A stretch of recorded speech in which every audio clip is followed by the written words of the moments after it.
The Shortcut Adventure. Saturday morning, the brothers had a plan. Papa had asked them to deliver a small bag of fresh cassava roots to their grandmother, who lived across the forest and beyond the river. Mama packed them water bottles and a container of roasted groundnuts. "Stay on the road," she warned. "Yes, Mama," they chorused, but Jabari already had a mischievous grin. As soon as they reached the first bend on the road, he turned to the others. "I say we take the shortcut through the cane fields." Theo frowned. "That trail's muddy this time of year."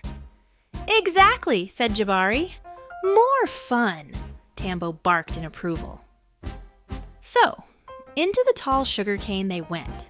The path narrowed and thick green stalks rustled around them like giant whispers. "This is the best," Mudi shouted, chasing a butterfly. "We'll reach Nani's house twice as fast." "Or twice as dirty," Kazi muttered, already brushing mud off his knees. As they marched deeper, the sky darkened and a light drizzle began. Then the drizzle became steady rain. "Guys!" Balo started. Suddenly, slurp! Jabari's foot sank into a patch of slippery earth.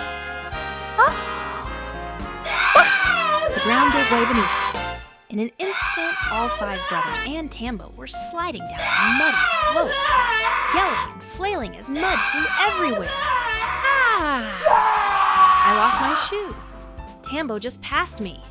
They bounced over roots, twirled through vines, and splashed into a muddy puddle at the bottom, clothes soaked, hair dripping, and faces smeared with brown. Mudi sat up, completely caked in mud.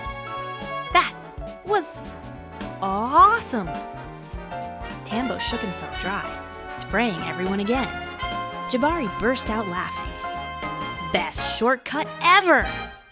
Theo, wiping mud from his ear, muttered, "We're gonna smell like swamp for a week." They regrouped and checked their bag. Luckily, the cassava was safe. "Well," said Balo, "we're off the main trail now. The only way to Nani's is across the river." "And we're nowhere near the bridge," added Theo. Then Kazi pointed. "What about that?" There, stretching high above the river, was an old cement water supply pipe, about as wide as their feet, running from one bank to the other. Jabari's eyes lit up. "Let's cross it." Theo hesitated. "It's slippery and high." Mudi leaned close. "But it's so cool." So they formed a plan. Theo would go first, with Balo behind and the others following. They'd walk slowly, 1 foot at a time. Tambo would stay behind with Mudi and cross last with help. Theo took the first step. The water rushed below, fast and noisy. The pipe trembled slightly, slick from the rain. He focused on the far side and kept moving.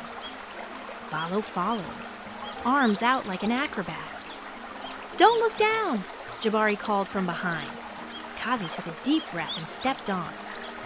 "Why did I wear my smooth shoes today?" Halfway across, the wind blew hard. Jabari slipped, just a bit, but caught his balance. "Are you okay?" Theo called. "Totally fine," Jabari shouted, though his legs wobbled like jelly. Then came Mudi and Tambo. "I can do this," Mudi whispered. He took a step, holding Balo's hand. Tambo followed behind, tail tucked, belly low. Suddenly, Tambo sneezed. The force made him slip sideways. Splash! Tambo fell into the river with a loud splash. Mudi screamed, "Tambo!" The brothers rushed to the edge. Tambo was paddling hard, caught in the current. "There!" Theo shouted. "The fallen tree!" A branch stretched into the water just ahead. Tambo swam toward it, caught it with his teeth, and paddled to the bank. He shook himself and looked up proudly. "He's fine," Balo said, grinning. "Tambo the river dog," Kazi laughed. Soaked and shivering, they finished crossing. On the other side, they sat beneath a big baobab tree to rest. "That was way too much adventure," Theo said. "But also kind of awesome," added Jabari. Mudi sniffled. "I thought we lost him." Theo put an arm around him. He's tough, but next time, no pipe crossing, okay? Everyone nodded. After a short break, they followed the trail to Nani's house, now just a 10-minute walk away. They arrived muddy, wet, and tired. Nani opened the door and gasped. "Monkeys chased you?" she asked. "No," Theo smiled, handing her the cassava. "Just a little shortcut." Nani fed them warm stew and told stories of when Papa once tried to cross the same pipe, and also fell into the river. "He didn't tell us that," Jabari said, laughing. Before they left, Nani helped clean them up and pack them some banana fritters. As they walked home, this time using the proper path, Theo said, "What did we learn today?" Kazi raised a hand like in school. "That mudslides are fun but messy." Jabari added, "That pipes make terrible bridges." "And that Tambo swims better than Balo." Mudi grinned. Balo shrugged. "I accept that." Theo nodded. "Also, maybe next time, we listen to Mama." They all agreed.